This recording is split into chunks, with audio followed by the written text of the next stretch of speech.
कोई जो ये ना भ्रांतियां हैं, दूध नहीं पीना, ये नहीं करना, सब गलत है। ओनली इफ अगर थोड़ा सा, अगर इसका जो कॉज है वो न्यूरोसिस्टिसर्कोसिस है, तो उसमें हम नॉनवेज यानी कि पॉर्क यानी कि सुअर का मांस मना करते हैं, क्योंकि वो उसमें जो सा मना मतलब कि होने का डर होता है। अदरवाइज किसी किस्म का परहेज नहीं है। आप साधारण पानी पी सकते हैं, फल खा सकते हैं, दाल सब्जी खा सकते हैं। नॉन वेजिटेरियल डाइट पर्टिकुलरली पॉर्क को थोड़ा लिमिट किया गया है।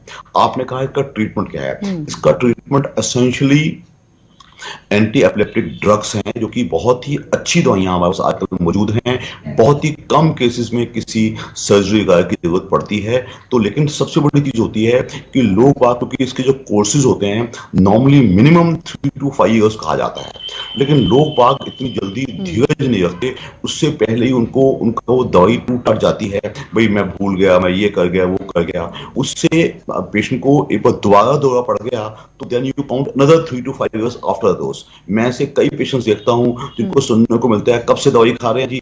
20 साल हो गए जी, 15 साल हो गए जी, 25 साल हो गए, और फिर भी दौरा आ जाता है। ये सब वो लोग हैं जो प्रॉपर ड्रग्स प्रॉपर डोजेस में नहीं लेते हैं। बाकायदा आपके न्यूरोलॉजिस्ट या फिजिशियन के टच में रहिएगा।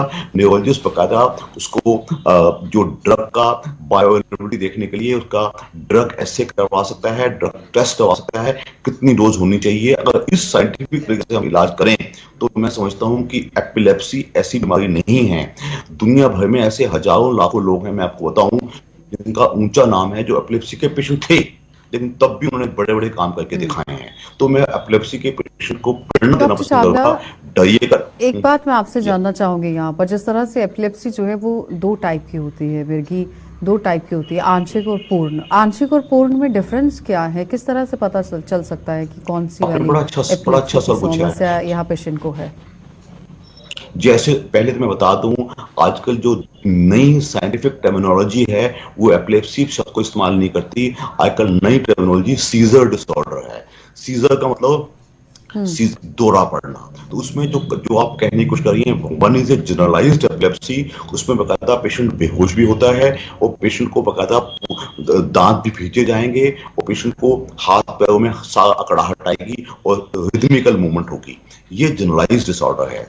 जो आप पार्शियल एपिलेप्सी कह रही हैं, उसका मतलब होता है कि पेशेंट का कोई एक हिस्सा, कोई एक बाजू, एक टांग, उसमें दौरा आया है। उसके अलावा और भी कई एपिलेप्सी की वैरायटियां हैं, जिसमें एब्सेंट सीजर्स भी है।